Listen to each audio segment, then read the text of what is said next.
The average internal combustion engine, your gasoline or diesel powered car, uses 32 kilograms of critical minerals. The average electric vehicle uses 210 kilograms. That is a six-fold increase. So the amount of materials we need for energy, clean energy, is going to be very significant. My name is Gracelin Baskaran. I am a mining economist, and I have spent 13 years working on critical minerals. Baskaran is the founding director of the Critical Minerals Security Program at the Center for Strategic and International Studies. She also teaches critical minerals at Georgetown University. Growing up in Michigan, the car industry and her geology professor dad helped spark an early interest in metals. So after college, I did a Fulbright from the U.S. State Department in South Africa, and I ended up in the platinum belt. And I was so fascinated because platinum is actually primarily used for the catalytic converter in your car. And around the late 2010s, as we started thinking about moving to electric vehicles, platinum demand collapsed. And it became this really interesting time of what do you do with economies as they look for stability, but are really volatile because mineral cycles are inherently boom and bust. And that was the start. I went back, I did a PhD thinking about platinum, and now I think about minerals across the periodic table every day. In fact, Baskaran admits to spending much of her free time examining minerals too, those still buried beneath the surface. I love going to mines, and I love going to mines because there is so much you learn by being at the rock face. What are the other minerals located there? What are the challenges with extraction? Why do some projects succeed? Why do some fail, right? You don't realize, like, mining is a whole ecosystem. The water, right? There's an amazing project out in California. It's a rare earth project. They have a closed loop water system, and you don't understand how important that is when you're located in a desert until you go there. So I've spent time at mines all over the world. I try to get to mines at least a few times a year. So I've been to uranium, copper, cobalt, platinum, rare earths. And I'm a total dork, so it's great. You're a mining geek? Through and through. So maybe we should start with this very simple question. How critical are critical minerals? I mean, why were they labeled as such? So we historically have thought about minerals just as commodities, right? But unlike oil, which is also a commodity where if you have a conflict, oil prices will go up within 24 hours. We don't think about minerals with the same level of risk. But the reality is that minerals go into everything. They're your phones, your computers, your defense technologies, your semiconductors, your cars. So they're actually mission critical to every part of our economic, national, and energy security. Now, again, we kind of take things for granted, right? And for a long time, we didn't view them as being this really important policy priority. But about 3 years ago, China started imposing restrictions, and it actually limited our access. And it started with germanium and gallium, which you need for semiconductors and chips. Okay. Then it became graphite, which I need for electric vehicles. And then it became rare earths. And when those rare earth export restrictions went into effect, all the way from China, Ford had to stop manufacturing in Chicago. Wow. Japan had to stop manufacturing the Suzuki. Vehicle manufacturing in Europe. So all of a sudden we realized it wasn't about being, US versus China, but that any time you have supply chain concentration in one person's hand, you create a significant economic risk that affects factory floors worldwide and households, worldwide. And so hence the criticality, the economic criticality. How would you compare this race to sort of countries trying to secure these minerals? How would you compare it to the oil rush in the late 19th century? It's really interesting because the difficulty we have with minerals, when we think about critical minerals, like using the American list, there's 60 of them. So in a way, oil had the benefit, right? I mean, it's one commodity. It's generally concentrated in a handful of countries. Why, for example, OPEC became, the force that it was. Right. It's much harder to form a minerals cartel. And the geological distribution of minerals, I always say, you don't get to decide what minerals are under your feet. God did, right? Which meant that we are engaging with a set of countries that sometimes we've never engaged with commercially, particularly in Africa, certain Latin American countries. So the race for minerals, although really just as important, is far more complex and requires engaging with a far wider set of countries. So governments have always, they use different things to sort of try and secure whatever they think is valuable. And one of the tools that they use is industrial policy. And you've written a lot about that kind of thing. And we've seen industrial policy in the mineral space at various moments where, copper was banned for consumer goods and, the government at some point committed to buying all this uranium, domestically produced uranium. But the U.S. especially is stepping up this industrial policy with minerals in mind, and Project Vault is a good example of that. So what is that project all about, and how does that sort of, represent what the government is trying to do these days? So if we set the table on industrial policy was an icky word for a long time, right? It's kind of the antithesis of a free market. And a lot of us are free markets people in our bones. The thing that we forget is historically, a lot of countries have used industrial policy for a variety of industries. Japan subsidized Honda for a very long time before it became a profitable industry. I drove a Civic for well over a decade, so I've always appreciated that they did. I mean, it's a good, reliable car. I know we don't use Nokias anymore, but Finland subsidized Nokia for a long time, right, before it was a commercially viable technology company. So what we look at minerals, when we talk about the supply chain outside of China, it's very nascent. And when you have a nascent industry, it often requires support, which is exactly what industrial policy is. And it can take a variety of things. It can be a price floor, right, because we're not competing on the same floor as China. It can be subsidies in the form of grants to start processing facilities. It can be equity investments. And these are the tools it takes that hopefully you don't need forever. But until you let that industry develop to be able to compete on its own. One of the things we've realized, though, is that mining is not an overnight industry. Here in the United States, from the time that I identify a deposit to the time that I'm producing a mine is 29 years. Wow. Globally, it's 18 years. So it's not an industry that I can, snap my fingers and I've got a mine tomorrow. So it's a long-term effort to create a supply chain. What we are also acutely aware of, though, is at any point you can have a shock, you can have a disruption. So Project Vault is a stockpile. Historically, we have stockpiled for defense. Since 1939, the United States has had a defense stockpile. And most countries have some sort of defense stockpile in Europe, Japan, so on and so forth. What we've not had is an economic security stockpile for civilian technologies, which is that if there was a disruption, and it could be because a country cuts off access, it could be because there's a Strait of Hormuz disruption that nothing can get through. There's a variety of shocks, really, that our auto manufacturers, that our chip manufacturers, that our energy manufacturers could still continue manufacturing these various things that are critical. And so Project Vault is an effort to give our industries a layer of protection that if there was a disruption, they will not lose access to the materials to stop their manufacturing and therefore keep people employed. So it should really be viewed as an economic stability mechanism. But how does it compare to other efforts, by other administrations in terms of securing valuable assets? So historically, one of the challenges is that the U.S. has looked at minerals primarily through a defense lens, right? So the majority of our stockpiling was for defense. A lot of our mobilization of minerals and industrial policy was actually during wartime. Mm-hmm. People don't realize we've used very creative things.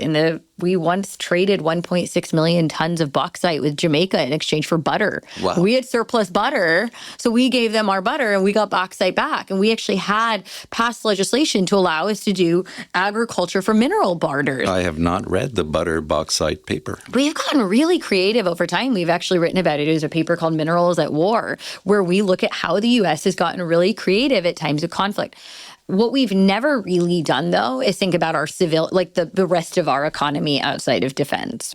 And what happened in the last few years is it became very real to us that a shock could have a massive disruption to our manufacturing. If we had a gallium disruption, 30% gallium disruption could actually lead to about a 3% GDP disruption, right? There's become a material impact on our economic productivity.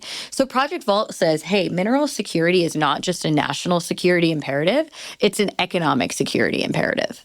So you said something in an interview that I listened to with Foreign Policy back in December, And you said something that struck me when asked about, how quickly things were moving in the mineral space. You said that this year will never leave us. So what happened in 2025 that was so significant? So in April 2025, China imposed rare earth export restrictions. Okay. And including in the United States, we actually could barely go 2 months before we ran out of rare earths. And it forced the United States to go negotiate with China 3 times last year in Switzerland, in London, and in South Korea to get access back to minerals. And we had to make concessions in our trade policy, for example, with semiconductors, that we wouldn't have made otherwise. What it really did is it instilled the importance that we can't rely on any one player for these minerals. And really, it's a lesson the Japanese learned in 2010, right? In 2010, there was a fishing trawler dispute. China cut off Japan, and Japan never forgot 2010. They have now invested. They have had the boldest minerals policy in the world for the last 16 years. I was at a rare earth mine in Namibia, and it turns out the Japanese owned 50% of that rare earth mine through increased equity, and they have aligned their financing with their offtake to ensure that when JOGMEC puts in financing, an equivalent amount of offtake comes back to Japanese companies. They've now started deep sea mining for heavy rare earths earlier this year. They've invested in processing projects around the world. So D-Day for the Japanese, right, was in 2010, and it still shapes their policy to this day. And 2025 was that for us. And that's where you saw the United States became the biggest shareholder of a rare earths company. That would never have happened 3 years ago. So it really hit home to us how vulnerable we were, and we never wanted to be in that position again. So you're talking about rare earth minerals, and let's get a little bit into the nuts and bolts of how this is done. The world has been mining stuff for many, many years, and we know how to extract nickel and copper from the ground. But how much do we know about how to extract rare earth minerals that are sometimes thousands of feet underwater? Mining rare earths, so there's deep sea mining and there's land mining, right? Okay. And deep sea mining for rare earths is brand new. Like Japan just started it in January. So it's like we're at a point where is that going to meet our large scale demand? Hard to tell, right? If we go to land-based mining rare earths is actually not the hard part. The hard part is processing. And this is where the real bottleneck is how do you take those rare earths, which often, like rare earths are everywhere. They're not actually rare. They're a little bit of a misnomer in that way. The difficulty is finding them in concentrations that are dense enough and then being able to separate that. And the rare earth separation process can involve upwards of 50 steps to get them to the purity that you need. And that technological know-how has historically been concentrated in China. Last year, when those rare earth export restrictions went into effect, China was processing 99.5% of heavy rare earths. Wow. And the world woke up to the fact that we didn't even know how to do some of this outside of China. So when I say that it's the industrial ecosystem, it's the technical know-how, it's the equipment, it's the technology, it's the energy for it that makes it very complicated. So are there efficient and effective processing plants of rare earth minerals outside of China now? We are building them. So within about a month of those restrictions, there's an Australian company called Linus that actually began separating them in Malaysia. And we are building our processing capabilities here in the U.S., out in California and out in Texas. But like I said, it's not an overnight industry. So we remain concentrated in the hands of a single country for some time to come. So you just mentioned seabed mining, which exposes the geopolitics of the mineral space, with especially recently the U.S., starting to think about mining in what the International Seabed Authority claims are international waters. So how big a deal is that in terms of the geopolitics? Deep sea mining is complicated, and there's 2 primary reasons. So historically, deep sea mining has primarily been done in kind of a lab environment, and you can control a lot of factors. The deep sea is not as homogeneous in the distribution of minerals as maybe a lab is. Mm-hmm. So while deep sea mining companies have claimed that they're at the bottom 20% of the cost curve, the reality is at a commercial scale, we don't know yet. And ultimately, this is all a cost game. I can mine anything. The question is, how do I do it profitably? So that's one challenge. The second challenge are maritime security implications. A lot of the ships that might do deep sea mining could be dual use, right? Civilian and military. And you have one maritime security incident that needs to happen before a lot of this goes on pause. And the U.S.'s executive order on deep sea mining didn't actually speak to maritime security very much. So that's the second thing. And I guess the third thing, too, is how do you process all of these? We don't have nodule processing capabilities yet. So not only do I have to extract the nodules, I then have to process it, and that takes time to build. So it's a high potential area, but the short answer is we don't know yet. And it's going to be one of those things that plays out within the next few years. Okay, and maybe sticking to geopolitics, Africa has a huge role to play in the mineral space, always has. But Africans generally have not really benefited from their abundant resources. In fact, it's sometimes described as a curse. What are the chances, do you think, that Africa will potentially benefit from this now race to gain control of some of these critical minerals on the continent? So the mineral scramble of the last few years has seen the world take a very different approach to Africa. Africa has historically been an aid baby. And then it became a kind of a low-value trade, like T-shirt manufacturing in places like Ethiopia, low-skilled work. Yeah, low-skilled work, right? No value addition. All of a sudden, you're seeing the whole world look at the African continent through what we would call commercial diplomacy. And commercial diplomacy could be a game changer. We're talking about a continent that there's many countries that are having serious debt challenges. You have a population that is growing rapidly. By 2050, 1 out of every 4 people in the world will be in Africa. You have a continent that has very little energy, which, by the way, is a problem for mining because it's very energy intensive. But 75% of the world's population that doesn't have energy are in Africa. So you have a lot more countries demanding for a better way of doing mining. And you see this because in the last couple of years, countries like Namibia, Zimbabwe, Ghana have imposed mineral export restrictions, right? If you're not doing processing here, it's not leaving the country. Now, 100%, the beauty of competition, right? Because Japan, Middle Eastern countries, Australia, Canada, the US, China, everybody wants Africa's resources. There's some world-class resources.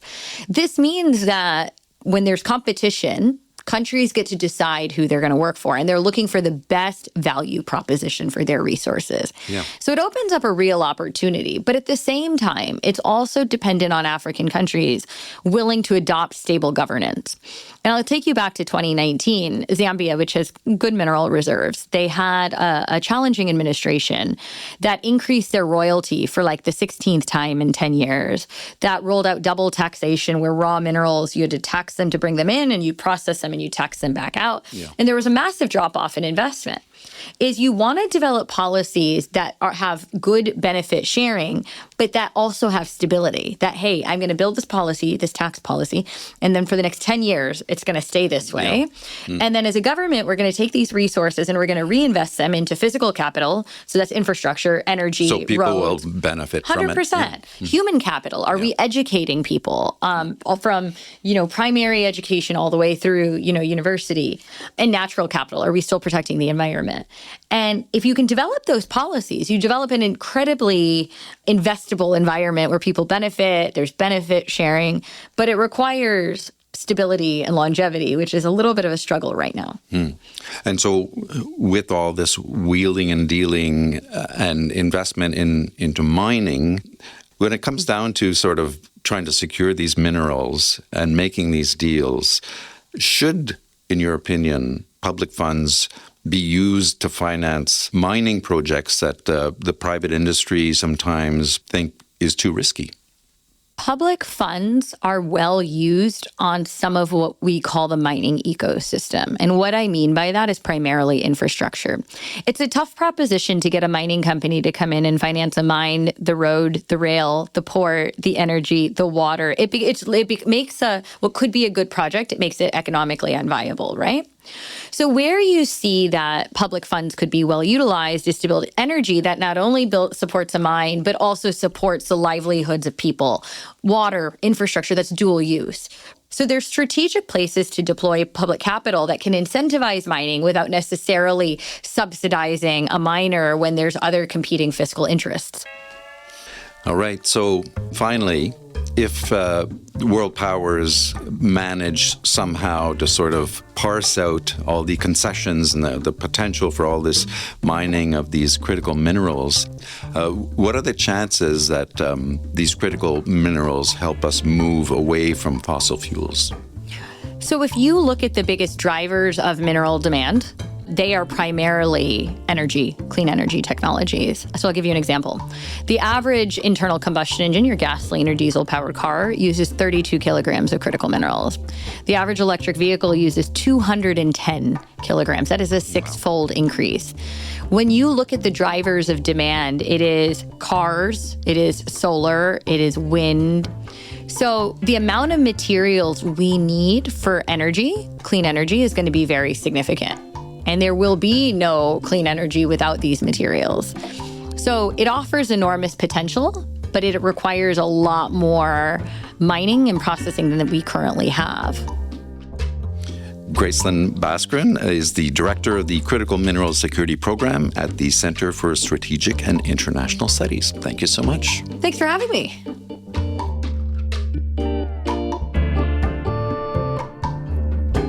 Look for the Cafe Economics piece based on our conversation in the June issue of Finance and Development magazine. Go to imf.org/F&D.